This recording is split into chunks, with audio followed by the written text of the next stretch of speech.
Greetings, weary traveler, come, warm yourself by the fire, and let us regale you with mighty tales, tales of adventure, tales of heroism, and of course, tales of Tamriel. I'm your host, Arkhaniir, and I'm here with our amazing crew once again, starting with Lotus of Doom, the man, the myth, the legend himself. How's it going, Lotus?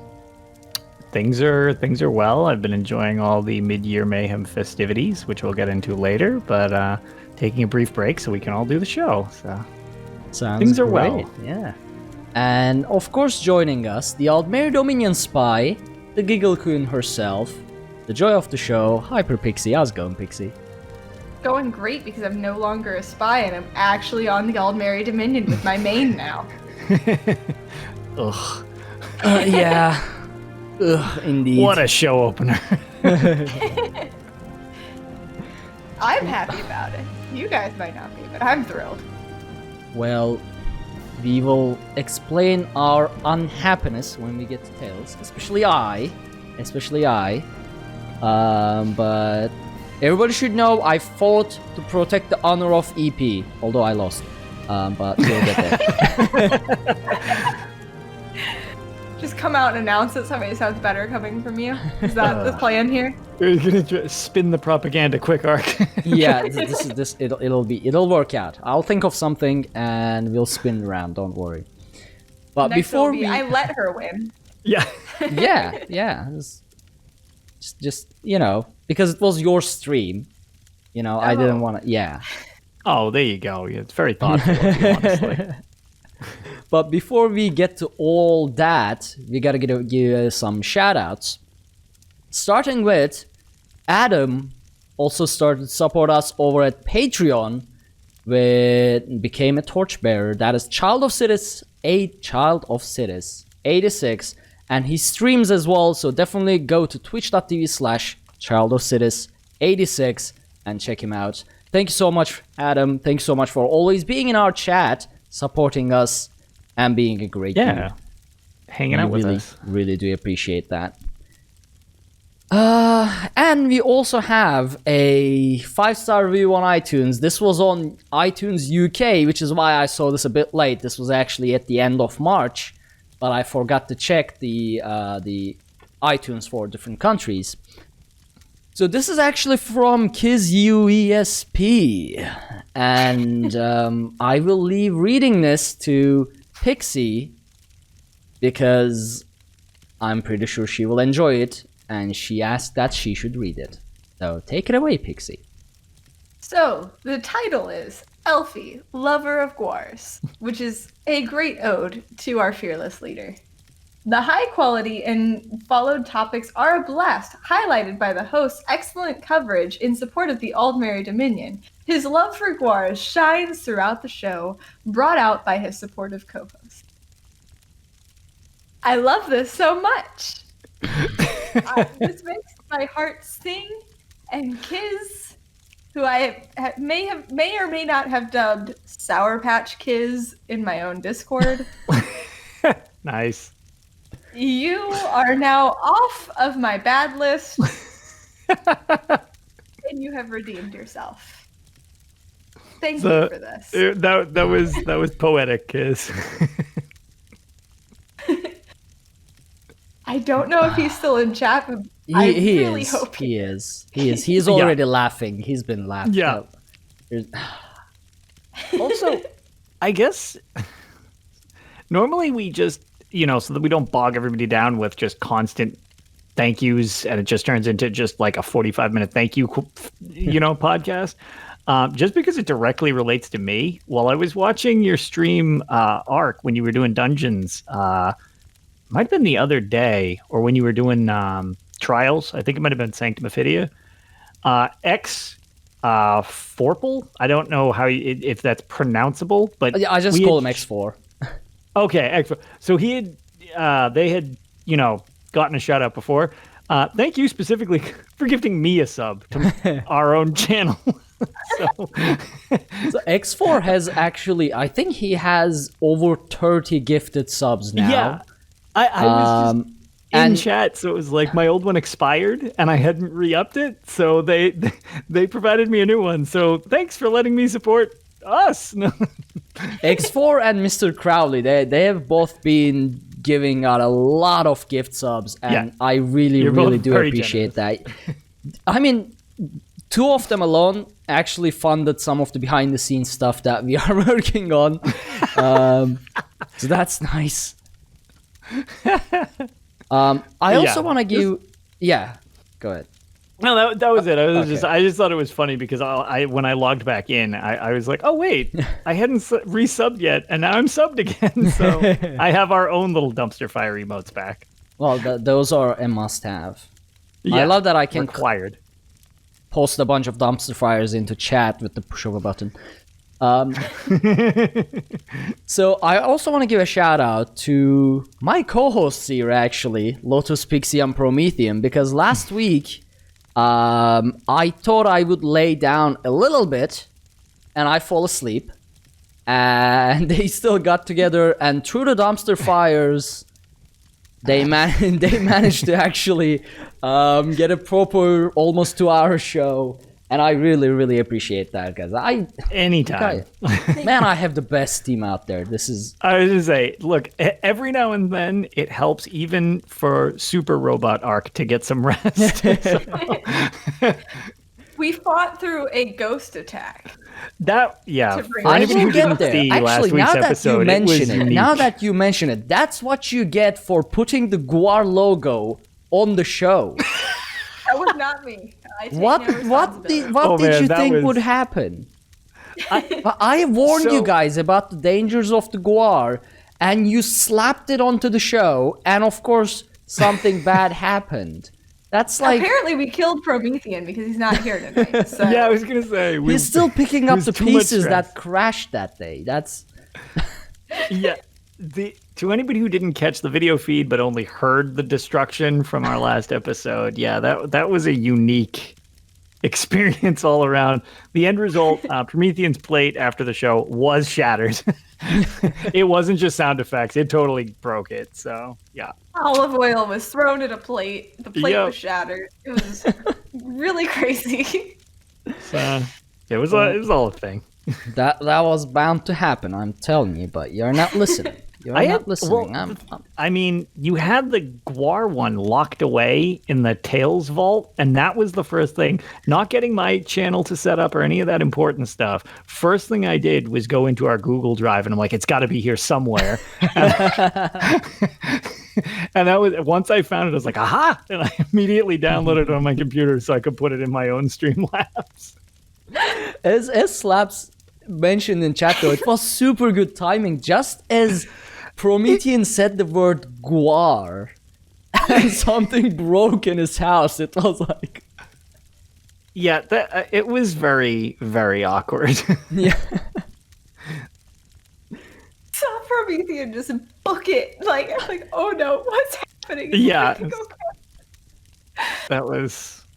Oh. I mean, I'm noticing a trend, as in I should never specifically host a show more than once in a row, because it's usually so much damage contained in single episodes where I'm in charge that we need to recover for a few episodes before I can do something like that again. Maybe if you hosted more, the damage would spread out to different episodes, and then it would become a regular dumpster fire. Remember my early episodes where basically nothing worked?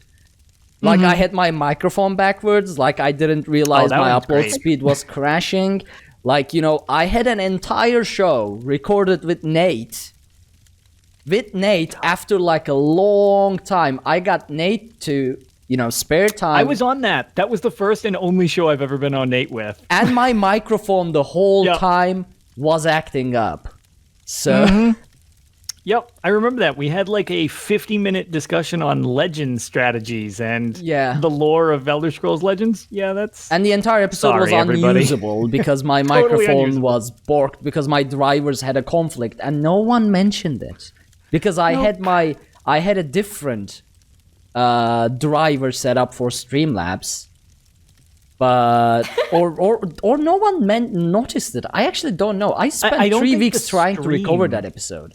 I learned that the waveforms, the audio waveforms that we see are actually in 3D. I learned that when I was trying to fix that audio. They are actually not 2D. Yeah, Isha actually confirms it did sound fine on stream. But when I downloaded the video from Twitch, the archived version, it was borked. It was.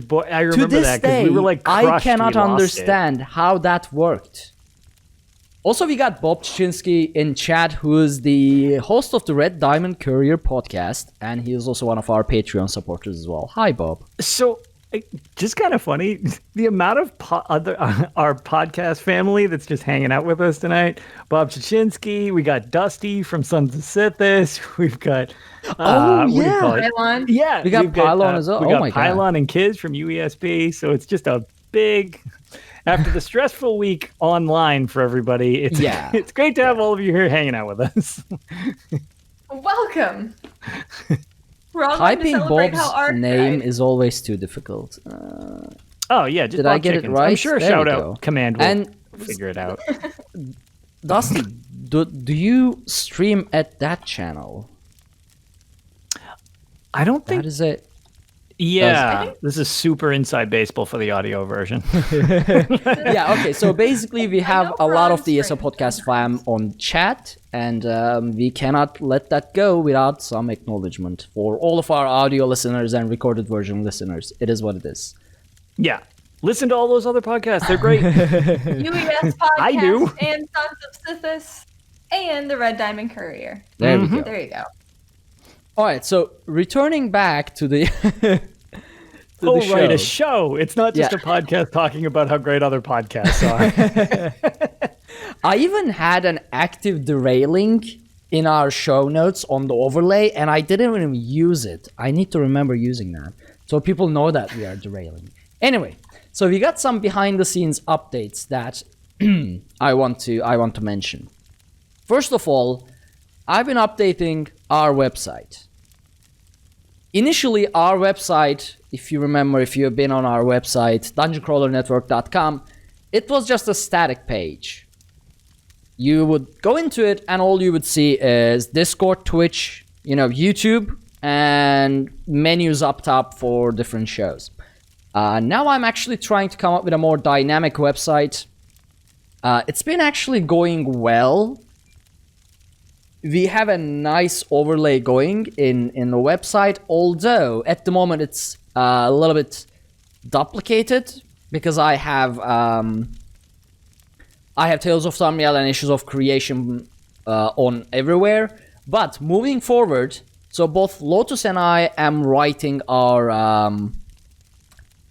writing our builds, and I have some tutorial / guide like technical stuff to be written as well. So we'll be using the website more actively from now on. There will be more content on it. I might even make a simple game that can be played on the website about either defending or killing Guar, but I'm making no promises because I don't know when I can do that. Monster. No, but you will be able to choose sides. Just that defending Guar side will have a massive debuff because I can. I see. No one said it's going to be an objective game, okay? It's Pay to just Guar. going to be a game. So, and the other thing that I want to mention in terms of behind the scenes is that our Patreon is now fully in effect. So, I need to go into a little bit detail here. Some of you may have catched it, some of you may have missed it. I'm not the founder of Dungeon Crawler Network. That is Agelos, who left the entire Dungeon Crawler Network to me about, like a few months back. So, while transitioning all the accounts and everything like that, we had to relaunch Patreon. Basically, close Patreon, shut down Patreon, and relaunch Patreon again. Which meant all of the previous active patrons got cancelled. They are not active on the current one. I'm mentioning this because Scooter apparently thought he was a patron all this time. And he was like, I went on the Patreon and it said I wasn't a patron. I was like, yeah, because we relaunched it. What occurred to me is that we kind of never told anyone that we actually did that. Didn't send out emails, didn't put out a Patreon post. We just one day turned off patreon.com/dungeoncrawlernetwork and opened patreon.com/dungeoncrawlernetwork. So not confusing at all. I don't know how any of you got mixed up. Yeah. So Patreon is back online. We had a very simple tier, which was the Torchbearer tier, which is on par with our Twitch subscribers. But nothing else. But now we have the Vanguard, the Knights of the DCN, and the Champions of the DCN on Patreon as reward tiers, which come with their individual rewards. Well, the higher ones have all the things from the previous ones. It includes behind-the-scenes content like me editing and publishing process, things like that, or any technical stuff that I do. It includes Q&A, monthly Q&As if you got any questions, sort of like an AMA thing. And it also includes you being able to make me play any game you want, which may or may not become a regular content for DCN, and join me if you want on the game. I thought that would be a good reward because pretty much all of you love griefing me, so I thought, okay, that might be fun for everybody involved except me. So there you go. Make him play Animal Crossing. God. Do I need a Switch for that? Maybe. Then I probably can't. Give it time. Yeah. Make him play Stardew Valley and My Time at Portia then. Oh god, that would actually be painful. That game is They're so idle. Fun. They are so They're idle. so I fun. can look. You can get married and you can have a farm. I despise Marriage and farming. the game like I am making, or rather help making, because there are so many animations and stuff that it makes me wait idly. I cannot stand idle things. I have to be active. I have to be on the move. I cannot play I'm idle very games. active in both Stardew Valley and My Time at Portia, so Wait, your time at Porsche, what is that a game as well? it's kind of sort of like Harvest Moon, only instead of farming being the focus, like building is your focus. And, like, Okay, you can chop down trees. I don't it's know really any of the cute. games you just mentioned. But I'll another help active you derailing, later. that is true. We are on active derailing. That makes a Best lot of games. sense. Yeah. I love them. But Also Sims. that basically concludes the behind the scenes update. Basically, patreon.com/dungeoncrawlernetwork. You can help make me do all this full time, which would mean more content, higher quality content, and maybe, no promises, actually a prepared show. But that's... Let's not make promises that there's zero chance we can keep. I mean, I said maybe. I said maybe. All right. Okay. So, moving on to the news, we have Meteor Mayhem started, which is actually, for the first time in a long time, it, I guess, sort of is mid-year. It almost hit the exact mid-year date. It Yeah. just missed by a little bit. I thought they'd at least announce it on mid-year. Yeah, we almost got it right this year after like a long time of not doing it on mid-year. Yeah, as opposed to beginning year, mid-year mayhem. So, Lotus, why don't you tell everybody what the Meteor Mayhem is all about? Okay, so let me just specifically open this link since it's not opening no matter how many times I click on it. There we go. All right, so Meteor Mayhem is back. The divisive event where people either love PvP, are all about this, and get AP. You don't really care about PvP, but you go in so that you have to do less of it to get your war horns and all that barrier stuff. Or you hate PvP and it's just miserable for you, and I apologize, but I love it. So it is taking place. It's kind of interesting that the Imperial City event is kind of also combined into this, it seems like now. which was before as well. But what they're saying is join the battle. Meteor Mayhem returns to Cyrodiil, the Imperial City, and Battlegrounds on Thursday. So it started, 2 days ago. On June the 25th, and it starts at the standard 10 a.m. EDT, and it will continue until Tuesday, July 7th at 10 a.m. EDT. Now, one thing I wanted to note, because it screwed with all of us at first, they added with the new login menu this cool like banner thing when you first log in, and it's like, here's the current event, like right in the splash screen on your character select. The date is wrong.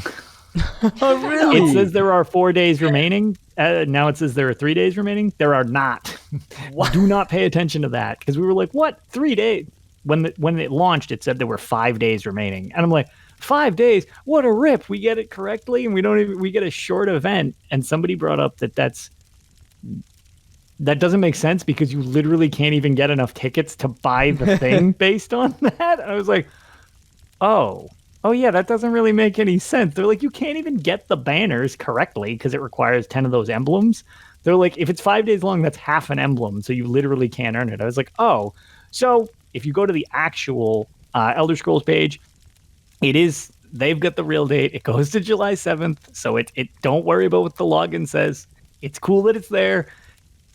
The thing is wrong. That's fine. It lasts way longer than it implies it does. I assume it'll just reset itself or whatever when it crosses over, or it'll just say negative days remaining or something. Which would be hilarious. But in this event, it's PvP based, as if I didn't make that clear, and you will get double XP from PvP based things. Not anything. It's not like you can go to the Alakir Desert and grind dolmens. That's not how this works. And you get double alliance points, which is really the big go-to. There are some achievements related to the event itself as well. So, should we explain like in detail just how we join the battle, just so people know if you haven't kicked in yet? Yeah, sure. I mean, we've had quite a few of them. We can kind of condense it. So, what you need to do is you can visit the in-game crown store to acquire the details on Meteor Mayhem quest, or the easiest way to do it is go into Cyrodiil and travel to your faction's main gate. You have a northern and southern gate. I assume it's the same for all factions. I just know the EP version.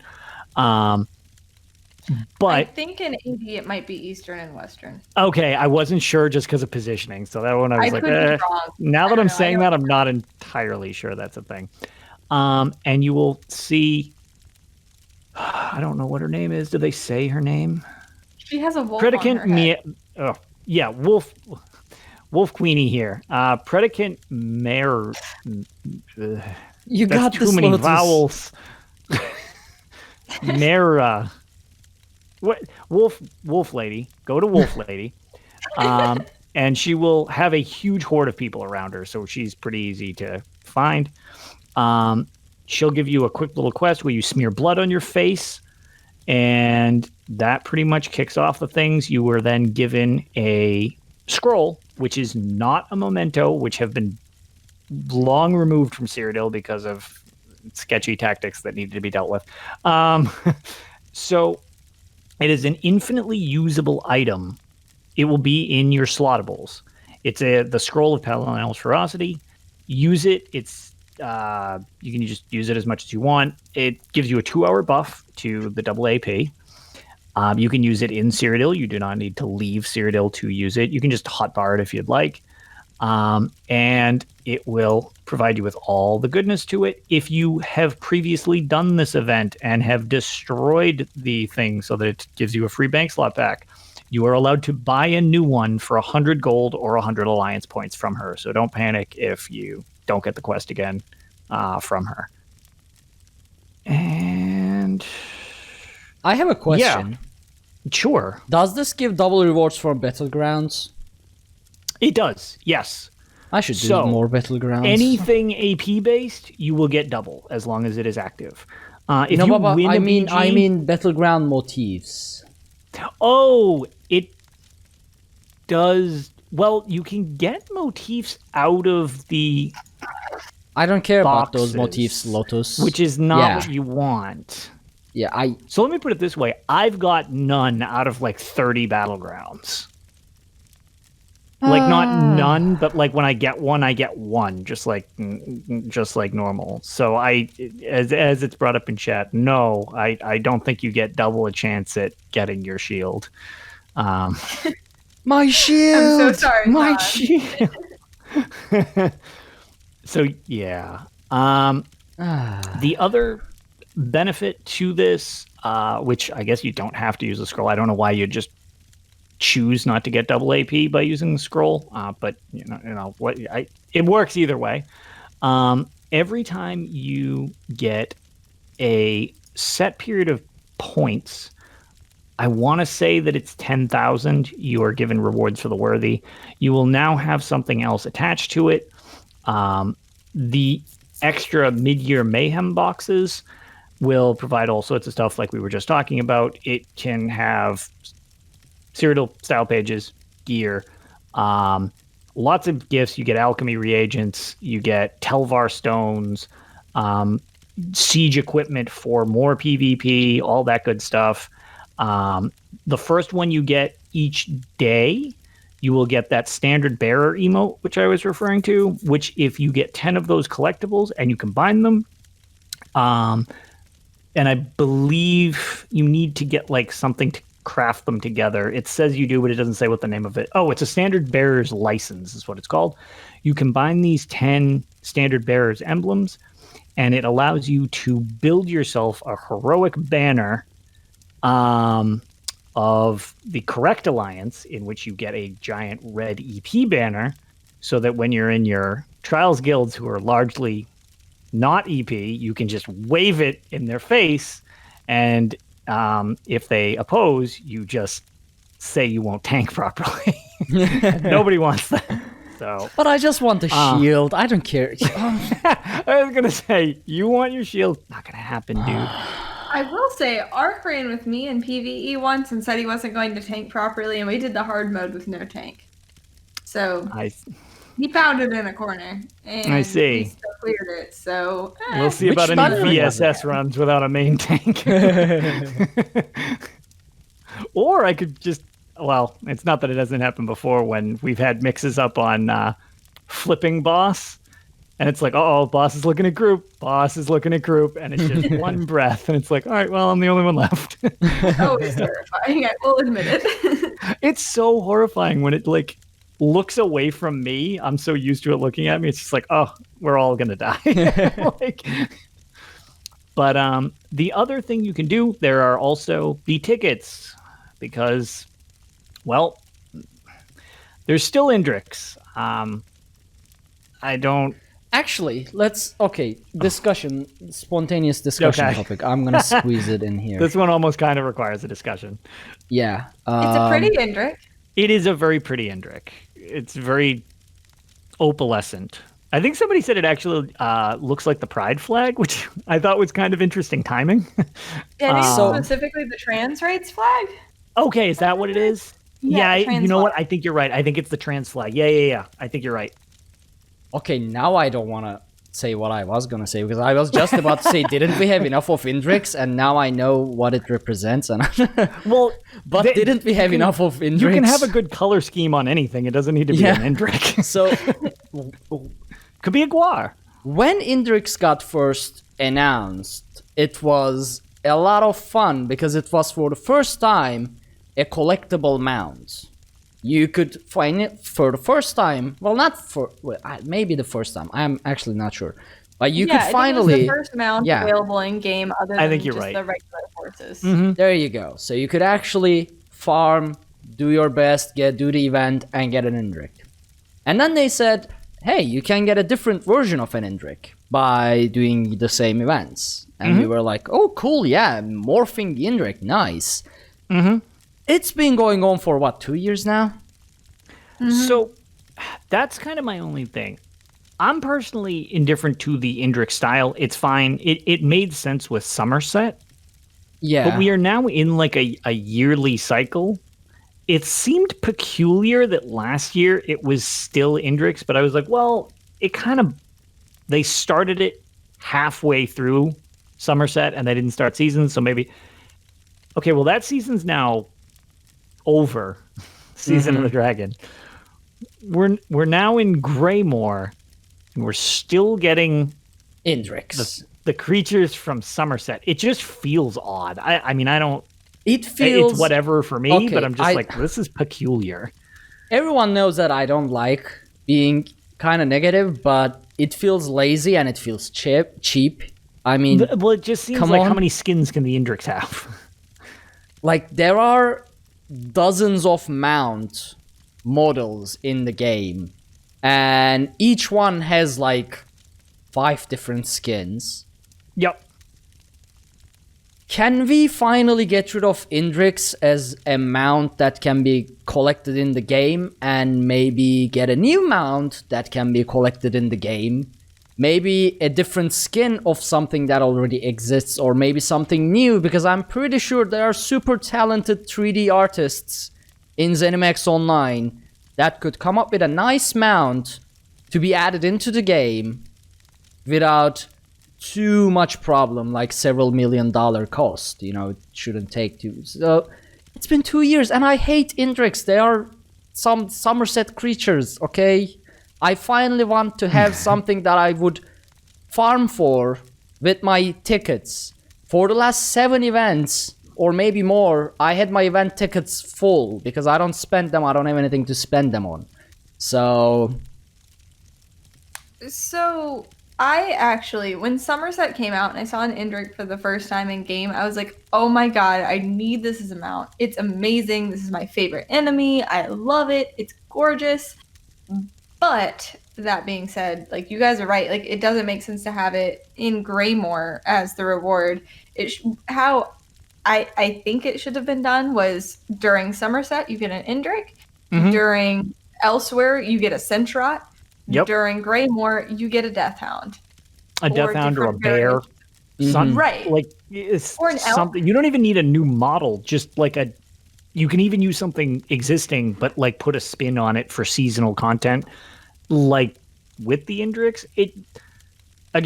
I say all the time, cosmetics aren't super my thing, and I have my Guar mount, and I even have my spider mount if I want to get real flashy in PvP. But it's just content wise, it doesn't really match, so it just seems at odds, which is just weird to me. Is all I really have with it. It's just like, okay, I would have assumed you'd switch it up based on the season. Yeah, right. Yeah, go ahead. I don't want to be like super negative on the Indriks because I genuinely think they're gorgeous mounts, and I do really like Indriks as a whole, as enemies and everything, but you guys are right. It doesn't really make sense in Greymore. There's no Indriks in Western Skyrim that I've seen. And here's the thing. Like, I already have the mounts that I want to use in the game. The best mount that I love is a Yokudan Grey Charger, which was 700 crowns. It was a cheap mount. It is just a plain old simple gray horse. It never returned to the crown store. And that's my favorite mount in the game. I don't have it on EU, but I don't even say this from a perspective of, okay, I want a new mount that looks cool or anything. I already have the mounts I want to use. It's the principle behind it that's annoying me. Like, you're a massive company. You built this game for 6 years. You have kept the cash shop strictly cosmetic, which is awesome. Yeah. Well, there has been the inventory pets, but I'm not gonna get into those. It's not. There's nothing that I'm offended by. Yeah. They don't warrant a rant. As they are, just 5 there's some extra ease of use slots. things, which I'm okay with.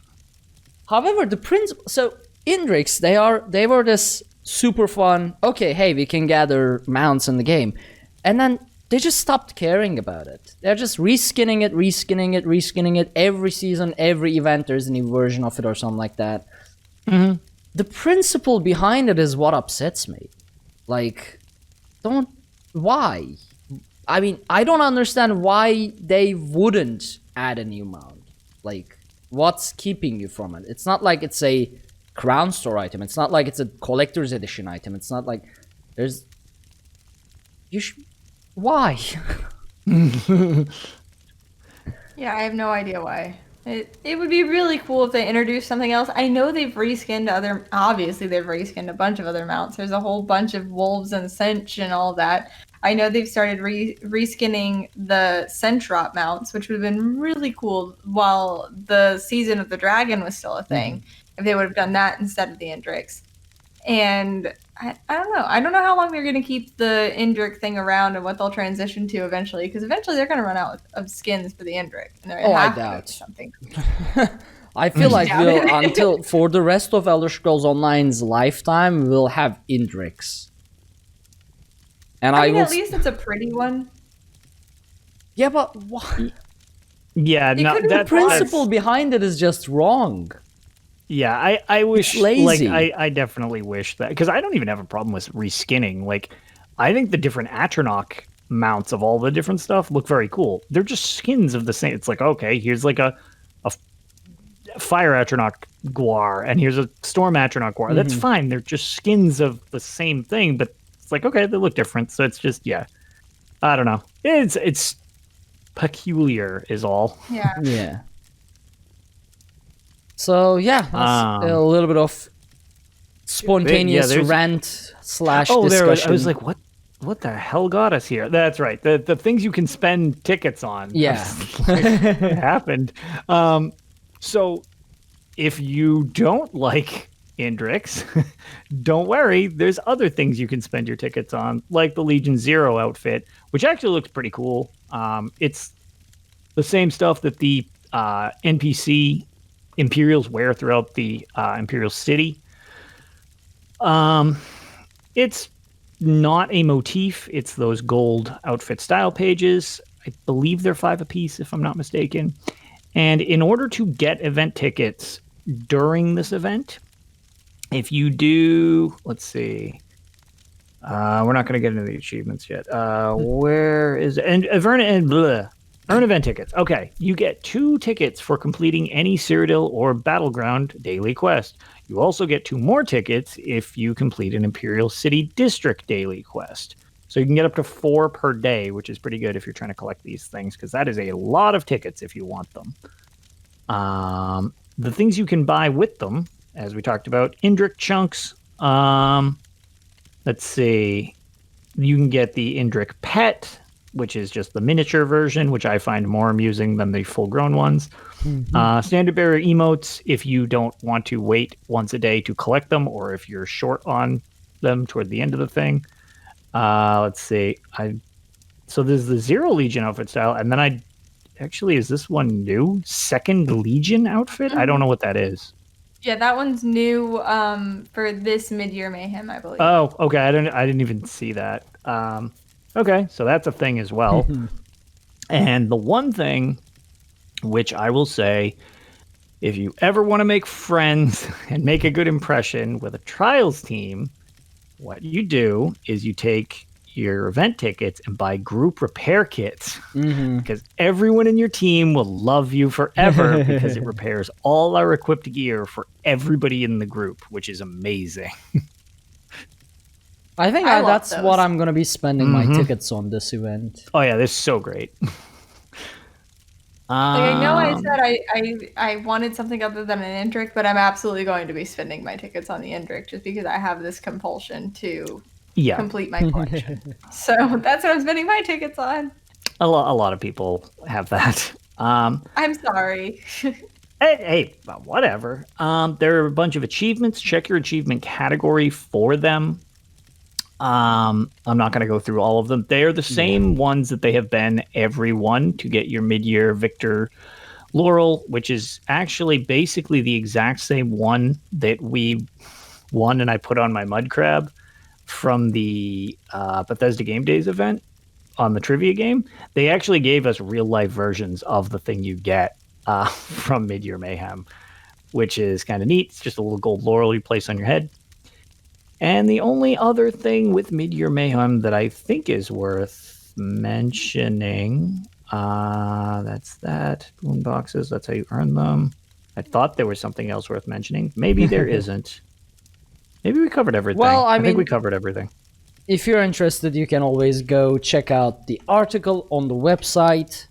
Yes. Written by... Dominic Damien Davey. Dominic Damien. There actually is one other thing that PvEers might occasionally get something of use out of, and I didn't realize how few people did know about this, so I figured it's worth mentioning. This weekend, there is still time if you're watching the live show. The Golden, which is the universal vendor, so to speak, for, monster helms and occasional jewelry that comes in gold. The stock is enormous during this event. It's basically every PvP set in the game, as well as some PvE sets. Check with them and maybe grab yourself some gold jewelry. This weekend is necklaces. Next weekend is rings. Necklaces are 500k, rings are 250k AP.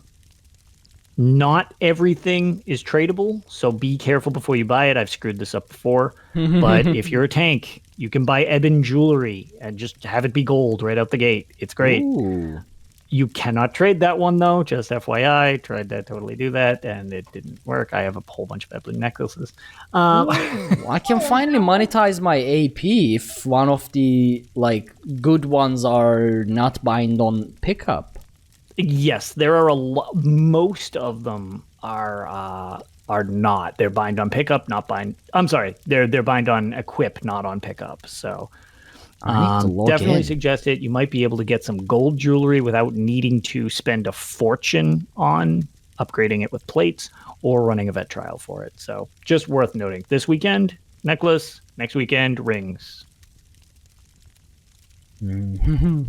Maybe I can finally monetize the AP I got from all those Battlegrounds. Yeah, I've already made a couple 100,000 gold just selling off pieces.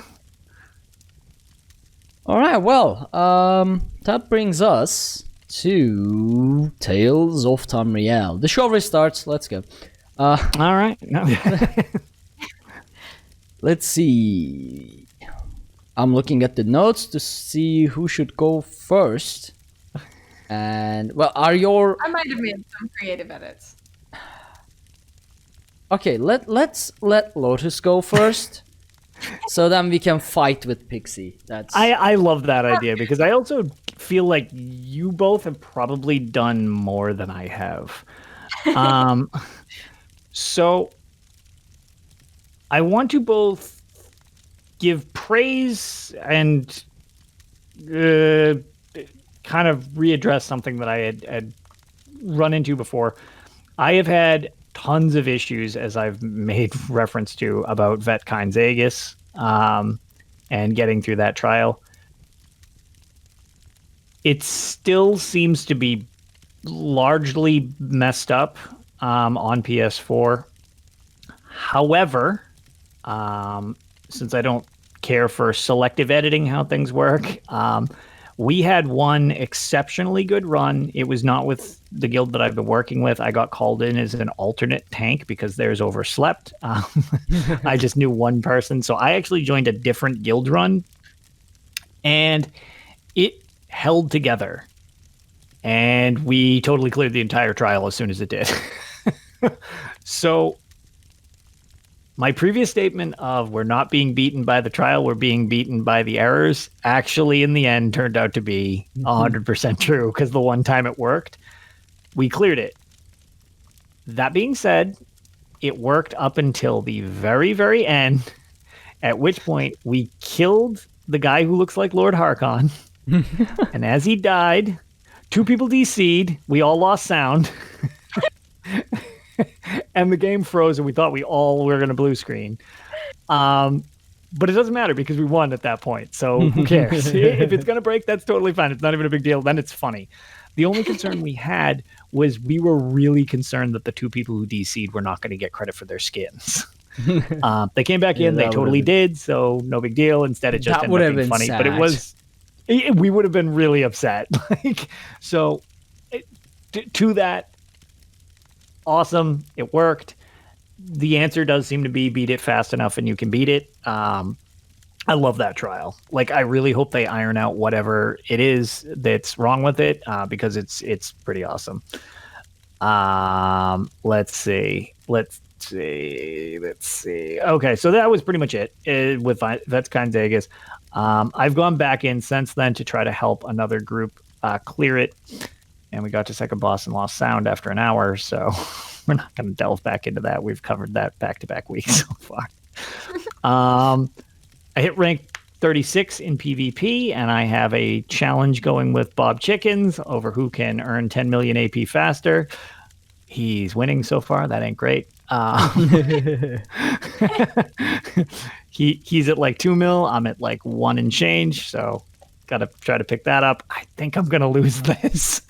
I made a post earlier in the week about antiquities and how I'm an idiot.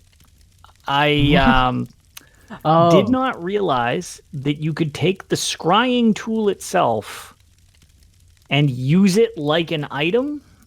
I've heard people talk about that, like, oh yeah, you use the scrying tool.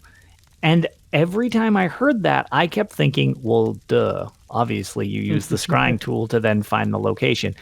What everybody was saying and meaning was you literally use it like an item after you are in the location, and it will give you an arrow beam pointing at where the dig site is. I made it 8.5 ranks out of 10 before I figured that out.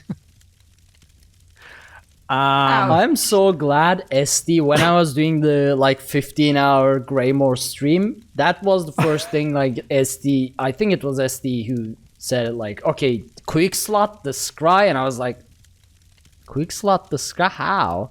And I was like, yeah, you can do it, and I did, and yeah. I don't know how you did it all the way up to that level without using that tool. God. So, that is a common thing. I was very glad that I posted that because I've gotten a deluge of people being like, what the F, that's a thing? And I'm like, okay, well, I'll be dumb so you can all not be. It's like, I'm happy to help if it can save you all the trouble. Yeah, shout out to Delta who commented on that when I was running back and forth saying like, I don't get it. Where is this place? Because I was trying to search for one in Craglorn. And it was in the zone. It was one of the group zones. So I was 1v like 35 ads at the same time. And I'm like, this is so tedious to try to look for this thing while fighting all of these. And he's like, well, I mean, do you have to go into the zone? I was like, well, I don't know. I got to check everywhere. To which he was like, you absolutely don't. Just use the scrying tool. I was like, yeah, no, I already did. That's how I know it's here. He was like, no, use it like an item. And I was very sad. Also, the dig site did not require me to fight those 35 ads. It was on the outskirts, away from them, completely safe. So, yeah, that was my adventures with antiquities. I still love the system, even though I'm dumb. And the only other thing that I wanted to mention was in a PvP Zerg the other day, because I am a filthy, filthy Zergling. While roaming, I got a message asking if I was Lotus of Doom from Tales in a whisper, which I was like, oh, yeah, I am, which I thought was very cool. Actually, didn't ask if I could use your name, so I don't want to call you out in case that's not okay. But that was just kind of neat that you listened to the show.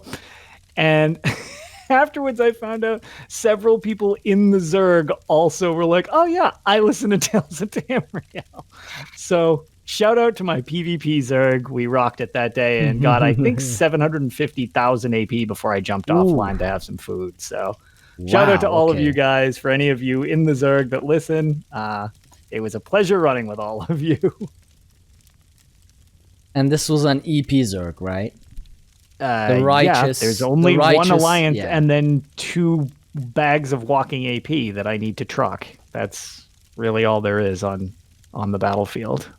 True. Unlike Pixie here, who runs with Altmere Dominion and does heretic and blasphemous acts of burning EP flags down.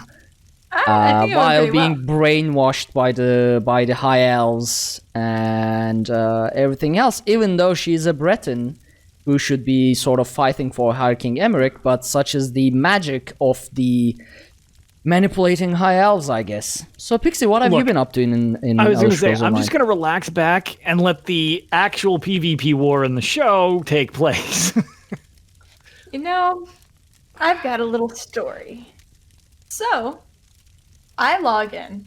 I told everybody in my Discord, no, I'm going to PvP. Kind of suck at PvP, but I'm going to do it anyway because there's an event.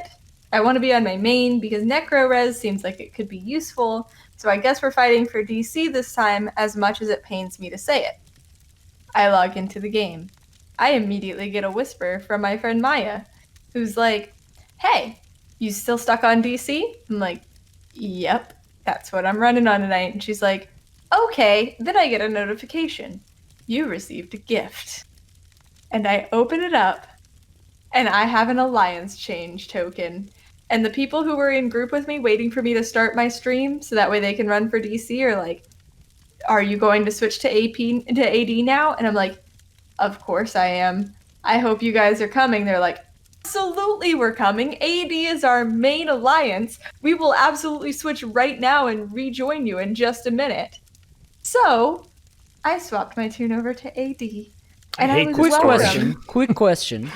Does your friend Maya listen to the show? Yes, she does. I hate you, Maya. I love you, Maya. You brought this on us. Okay, continue. Sorry. I was welcomed back into Cyrodiil by the welcoming eagle banner, and it was just draped everywhere, and it was gorgeous, and that is when Arkhaniir enters my chat. Because this is also when I started streaming. And Arkhaniir immediately was like, oh, hi, guys. Was like, what heresy is this? And got all flustered. This And is I was why starting next week, we were supposed to mention this at the beginning of the show, but sort of forgot. But this is a good time to mention it. Starting next week, we are actually dropping the PG rating on our show. We are still not going to be like overly vulgar, obviously, but we do like to be able to say some words. So just to give you a heads up, we are still going to keep this specific episode family friendly, but starting next week, parental advice, the thing is suggested, advised. No, he is saying this solely because he's what mad is at this me. heresy wasn't what I said.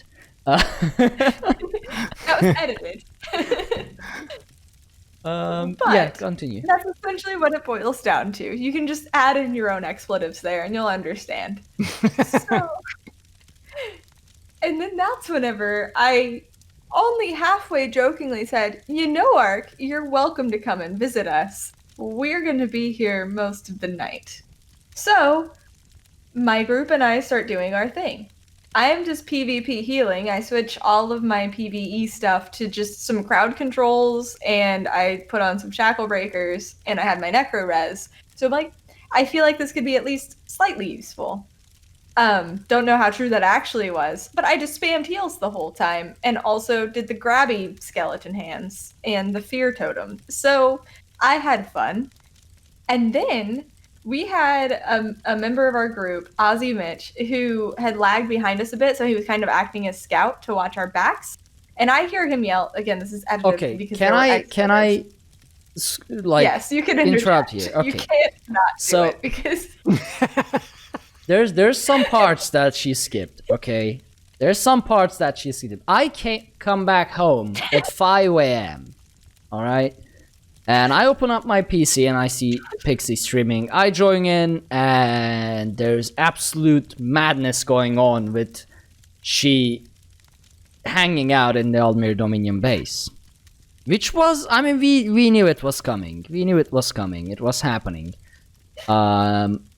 And then they get a group together with like Kinara, Mitch, you know, Pixie, Slaps, yeah, and they're going around just burning down EP flags, and I'm watching there, and I'm watching there, and I'm watching there. I'm like, I gotta do something. I mean, I haven't played in NA server for over 3 years now.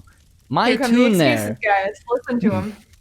Look, it's just the facts, okay? And it's just that I have like a CP 370 something 3-year-old character there. But, as a Nord, I couldn't have stood by and watched that heresy go on. So I logged in, and I started running.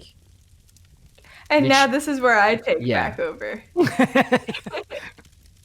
So, our scout, Mitch, is like, guys, again, edited, expletives. You guys have an EP right up your butts. Like, he's right there. I'm like, oh god. Because not only did I have Ark coming after us, we also ticked off Mr. Crowley. And he's coming too. So I didn't know which one of them it was. We had already ran into Mr. Crowley, and that was over. Well, I immediately drop into crouch because at this point it hasn't registered with me. It could be somebody that we know.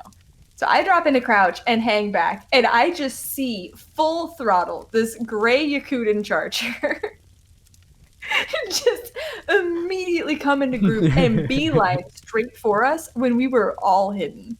And I'm like, Actually, Kinara Oh my wasn't God. hidden yet. I was able to see Oh. Kinara, so I just charged that Kinara. thanks, Kinara. Well, what I thought you were doing was stream sniping, and that's how you knew exactly where I was. Yeah. But no, I was stream sniping. It's just that it took me like 15 minutes of straight running to catch up with you because you were all the way at the Aldmeri Dominion gates. So I see, and then it like dawns on me for a second. Wait, how did he snap directly to us when I thought we were all hidden? Apparently, Kinara was not hidden, but still. And that's whenever I hovered over him and I see Arkhaniir. I'm like, oh my god, Ark found us. And now it's time to die. And we just... It was 5 versus 1 because apparently, like a true Nord, instead of using his intelligence stat to pull friends together to annihilate us and take us down, he just ran in by himself as like, YOLO, here we go, Leroy Jenkins, and thought he could take us. And admittedly, I'm a PvE player. I do not PvP. Got all these acronyms now. So without my friends, it might have been different, but my friends annihilated him. Yeah, I He melted. just went kaboom. I melted. Honestly, say I he laughed. didn't went kaboom. I stood my ground for a whole like 10 seconds. I was getting to that. If my cat would quit doing whatever it is he's doing down here and ruining my story here. Hold on. Khajiit He's snipe. attacking our third protector. Ow. Spam snipe. You are with Dominion. I don't understand why you're doing this to me. Because Anyway. that's how Dominion works. Did he alliance change token us? Is that what's happening? He's also falling now because he wants to go back to what he was doing, but I'm trying to keep him on my lap. It's not working. Anyway, so where was I? Oh, so I will say that during the adrenaline rush, it felt very fast, the time until you died, but I did watch my own clip back that I made because I had to immortalize this on Twitch, so that way Ark can never live it down. I did watch it back. You did last longer than I figured you would against like 5 people. So kudos to you there. I mean, you are a tank, so Yeah, But- it's a tanky build. But yeah. So if only have I to had give- my EU set up, then it would have been a lot more fun. But yeah, I and tried. During the free show, I did offer an olive branch, just so you all know. I do have an EP Argonian Warden tank, and I told him I'd be happy to like join his side as long as we're only attacking DC and we're not touching Aldmeri Dominion. And he said, no, we only kill AD. And I was like, alrighty then, I tried. So Yeah, that's not gonna happen, no. I tried, chat. I tried. And all of you listening. Look- I tried to be the bigger person. I What tried to say, made "Look, you we can work think? together towards a common goal." What made you think that as the Ebonheart Pact and as two, like, thick-headed Nords, we are seeking an olive branch. We are seeking war, blood, and glory. That's Sovngarde Apparently, we awaits. charged into battle against 5 people with no backup and half of our CP. So apparently, I shouldn't have thought that, but I was trying to be nice. The problem was, Ark squandered this opportunity. When she hands you the olive branch, you quickly fashion it to a spear and start stabbing. That's what you do with the olive branch. You See, Lotus has an extra couple intelligence points than I do. And this is why I'm glad Lotus is on PS4 and I'm on. Because Lotus will play the good guy on both sides, and then stab us both in the back. Yeah, I was gonna say when it comes to PvP, it's all business and me earning as much AP as humanly possible. But like in all seriousness, it was a really, really fun time. It was a really fun clip to get just our group destroying Arkhaniir. And I feel like I have bragging rights until the next event, or until Arkhaniir finds some people to be his bodyguard like I did. And it was a great time. I'm actually having way more fun this year than I did any other year with this event, because as a lot of you know, PvP just isn't my thing. After this event, with how much fun I've had with the people I've been running with, I kind of want to start dabbling in PvP a little bit, at least casually, because it is really, really fun. The performance has been surprisingly good.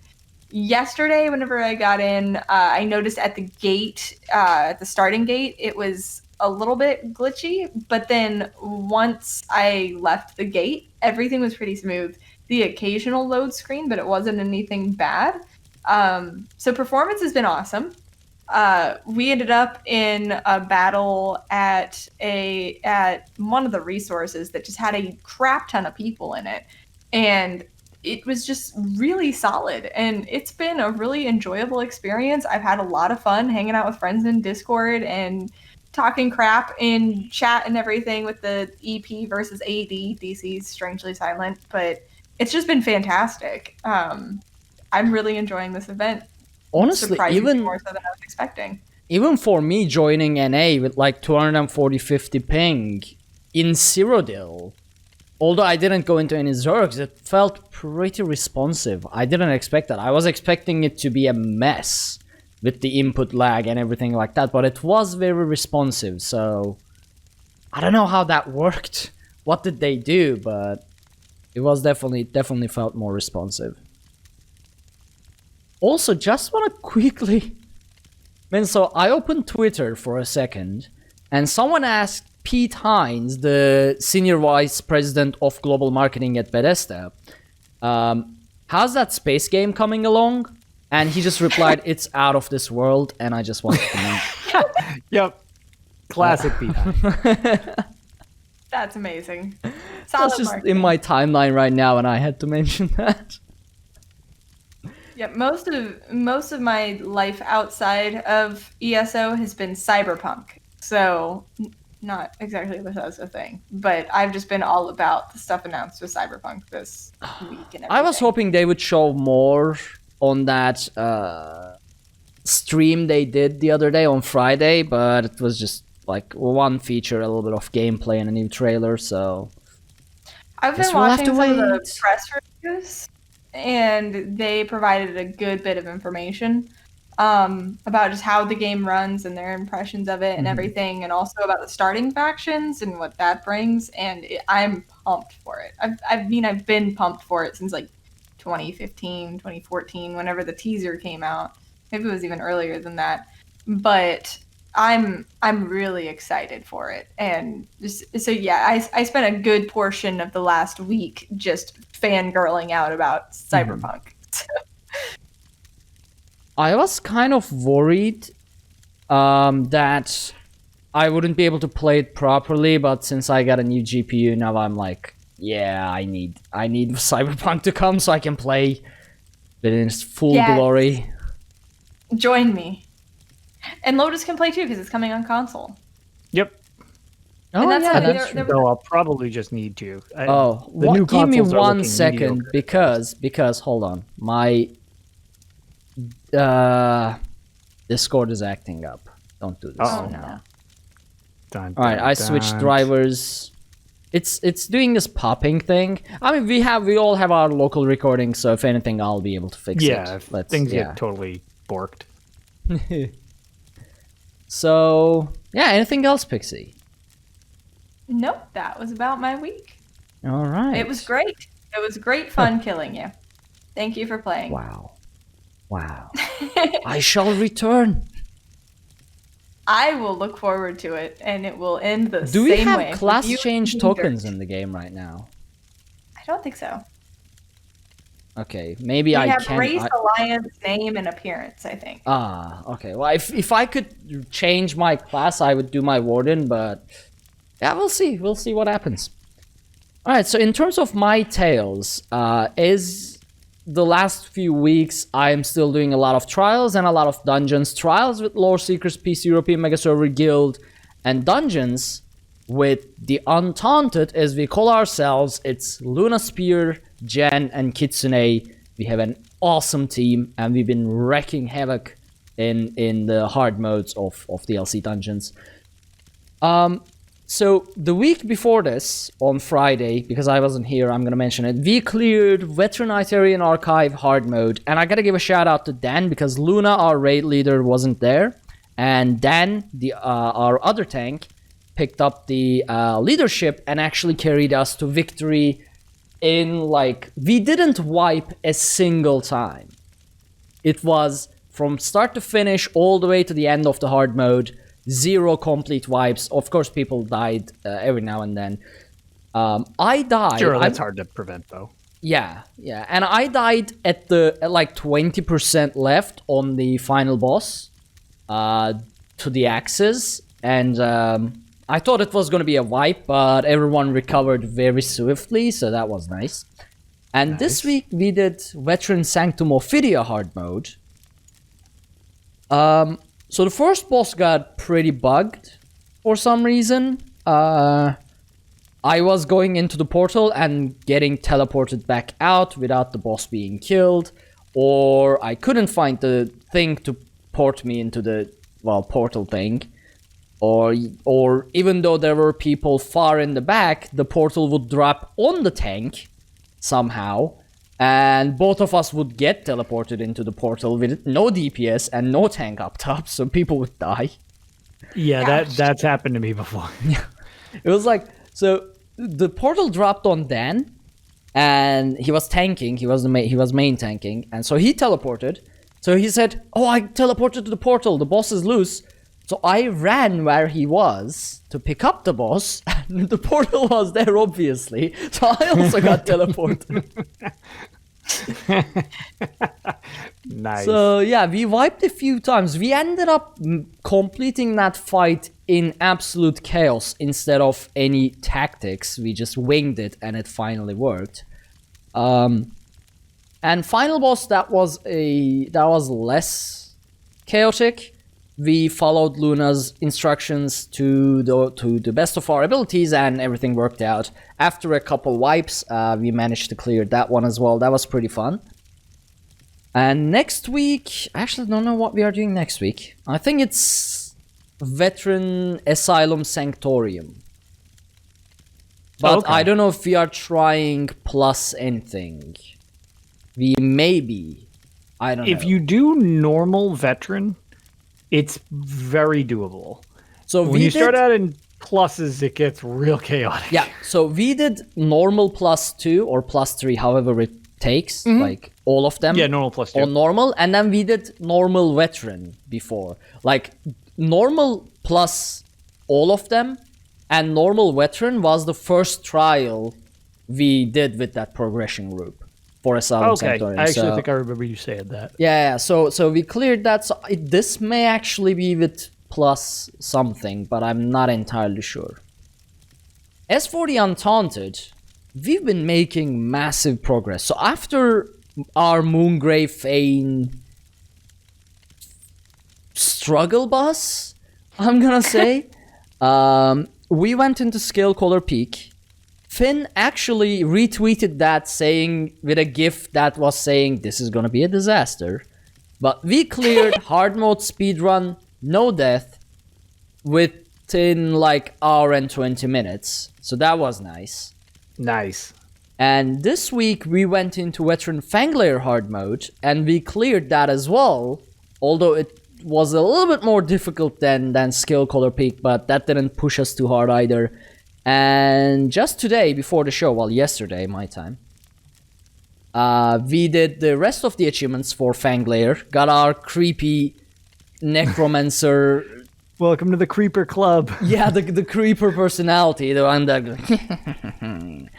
Oh, yeah, I want it so bad. This is so creepy. And then we went into Ruins of Mazatoon and cleared the hard mode without any problems there as well. Like first try, it was done.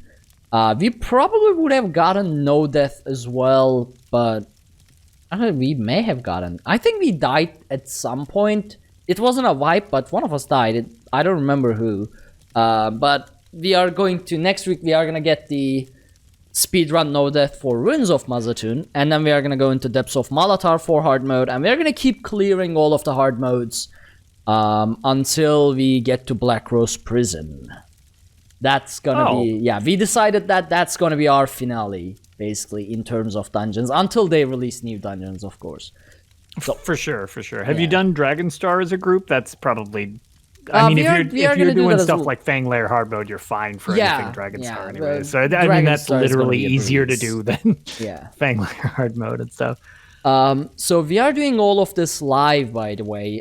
So every Tuesday and Saturday at 7 p.m. GMT, that's noon EST, we are live on twitch.tv/Dungeon Crawler Network with the Untaunted. And we are doing all of this difficult content with a lot of shenanigans and laughter. So definitely come check it out. I know. I love having lunch break around the time that like you guys are live. That's why when I can stop in, I'm like, yes, I can watch the chaos. Luna and Jen amazing. Especially have some amazing chemistry. So I'm having difficulties tanking because of the laughter. So I can blame it all on them when I die, which is nice. What else? Did I do anything else? I know what else. I added it into your notes for you because you suspiciously forgot it. Is this you? Did you add this? Yes, I did. But we talked about this, okay? I mean, it happened in your tales too, did it not? So I went to war against all odds to defend the honor of Ebonheart Pact, and I died in a glorious way, and my table in Sovngarde is ready.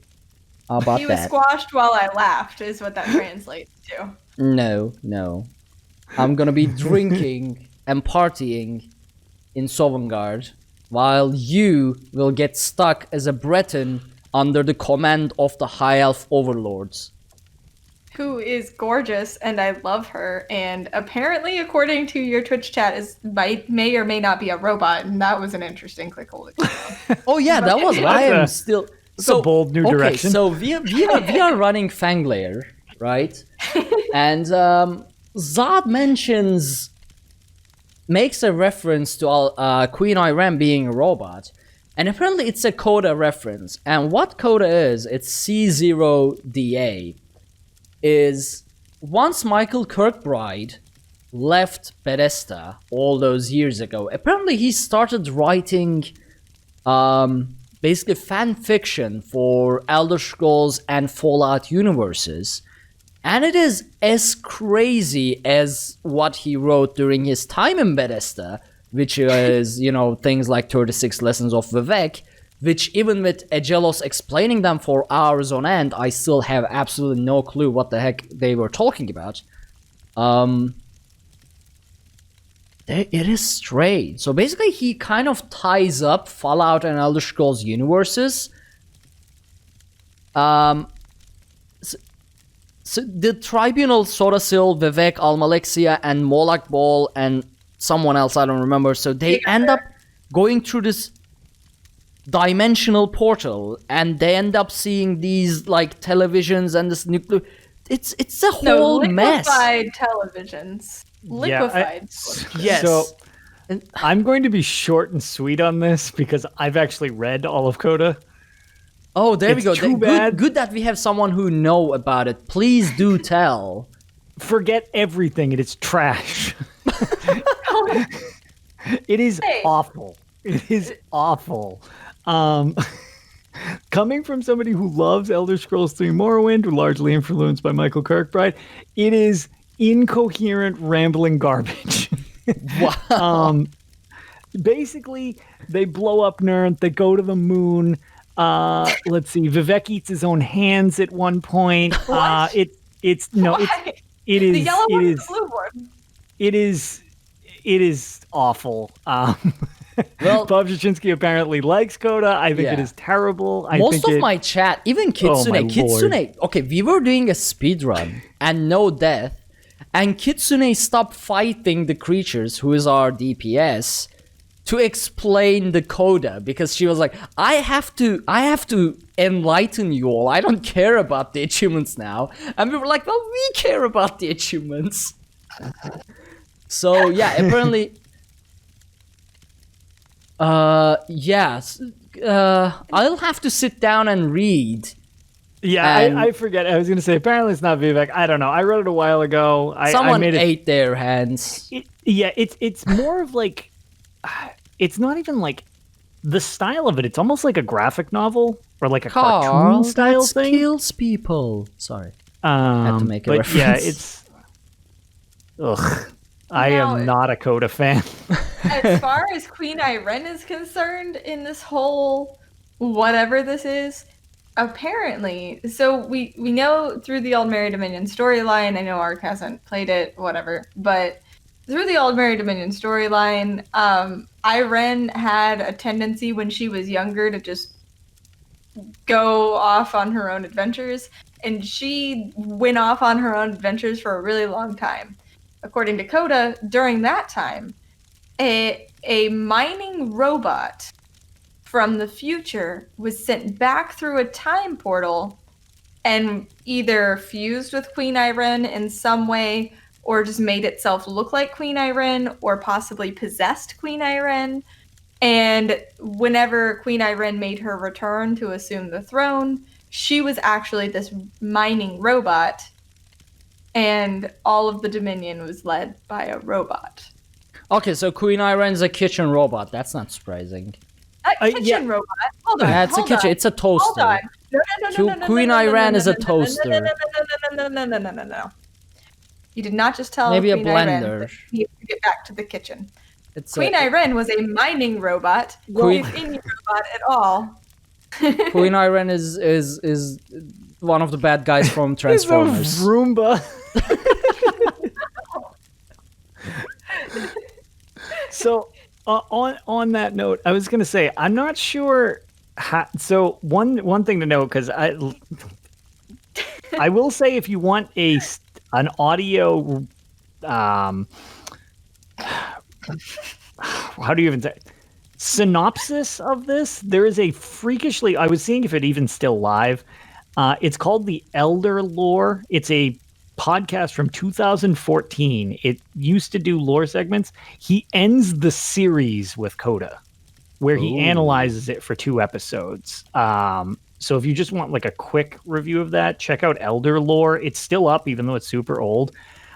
I am a little confused though, because unless it came out that there's more to this, Coda was written before Elder Scrolls Online was a thing.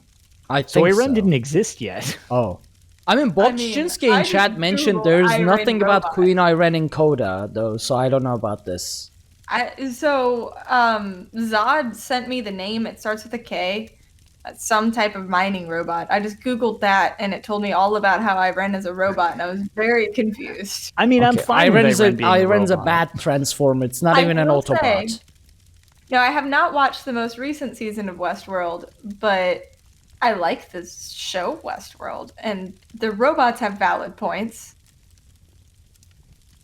Irene's probably friends with Megatron. She's bad.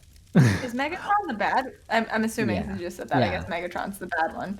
But did you? Never mind. It's too derailing even for this show. I'm gonna go on. That's Coda is literally the definition of derailing.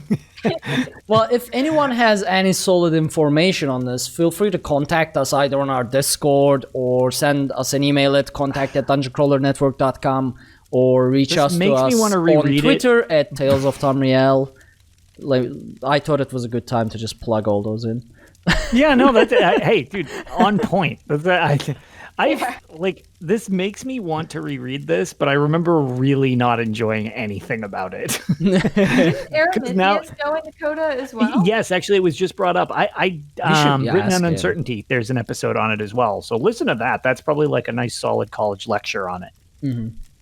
That'll fix us right up on the correct knowledge because Aramithius knows his stuff. Yeah.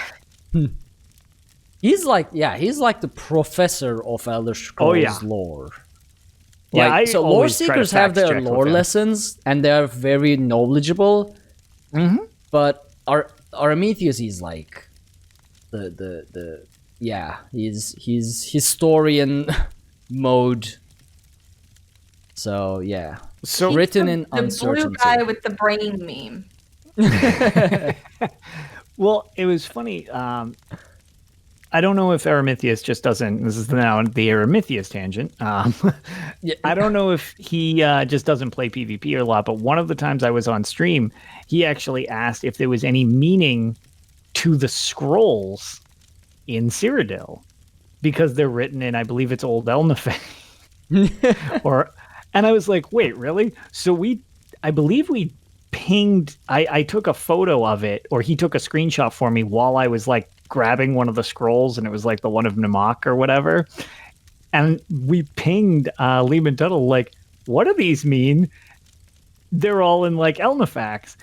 And his reply was super cryptic, like, I don't know, but I'm not gonna say. I was like, well, oh no, do these have like secret meanings and we've just never realized what they translate to? Like, what is happening? Oh wow.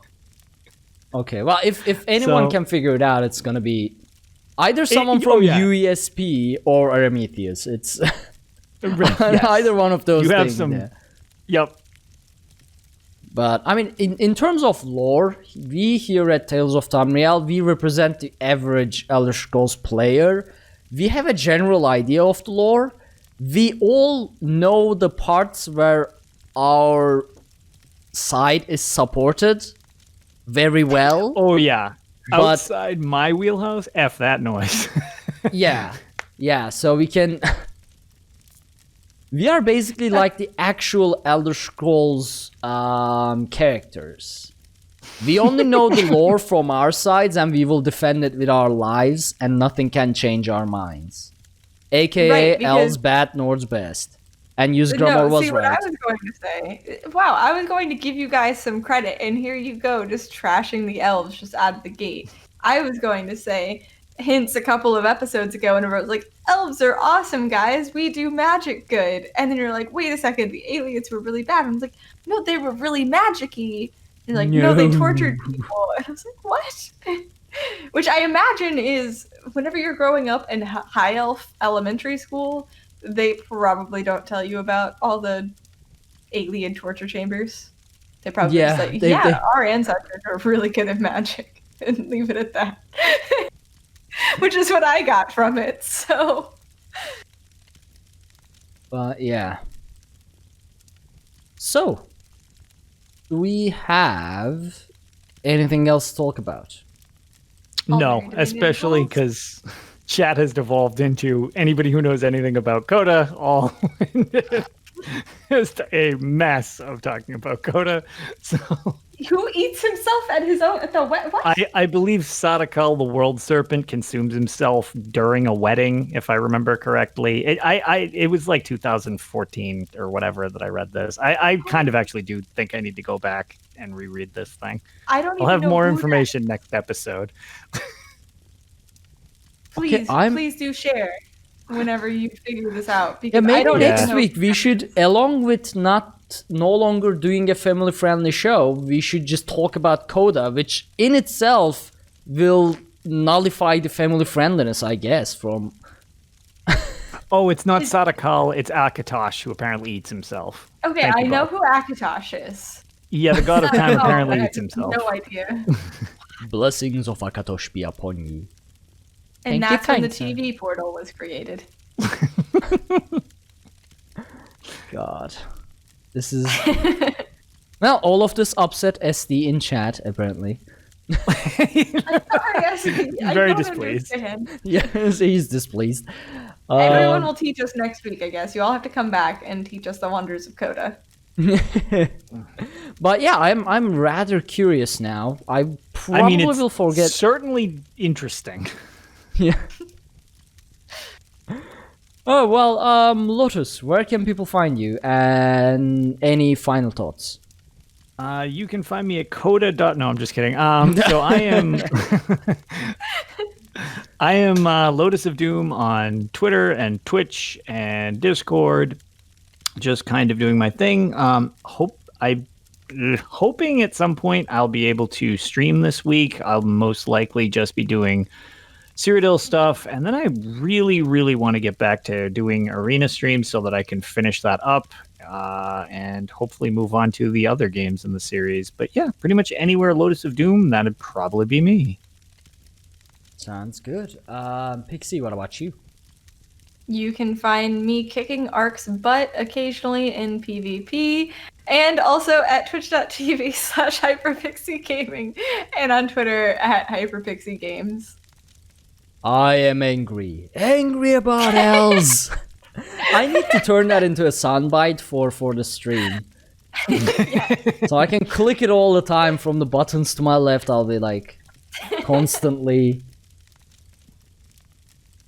As for me, you can find me anywhere that is Arkhaniir, ARKHANIIR. If you stumble upon my Twitch channel, ignore it and come here, twitch.tv/DungeonCrawlerNetwork. I no longer stream at my own channel, but all my streams are here at twitch.tv/DungeonCrawlerNetwork. You can check out our website, the updating website, DungeonCrawlerNetwork.com, where you can find links to all of our past podcasts, current contents, social media links, and things like that. You can follow us on Twitter at Tales of Tamriel and DungeonCrawlNet, because, well, we have multiple Twitter accounts. You can follow us on YouTube at youtube.com/DungeonCrawlerNetwork. You can leave us a 5-star review on iTunes, hopefully not saying things about Guars and elves. Finally, the last, dozen reviews have been griefing me, but they are 5 stars, so I can't tell much. The most cost-efficient way of supporting us financially is on Patreon at patreon.com/DungeonCrawlerNetwork. It would at some point help me do all of this full-time, which would mean a lot more content and a lot more higher quality. Or you can tell a friend about us and bring them here into the dumpster fire so they would enjoy all the struggle bus along with us and help us grow and reach to more people. Thank you all so very much for joining us on this episode of Tales of Tamriel, and we will see you all next time. Have a great night, everyone. Bye. Bye, everybody.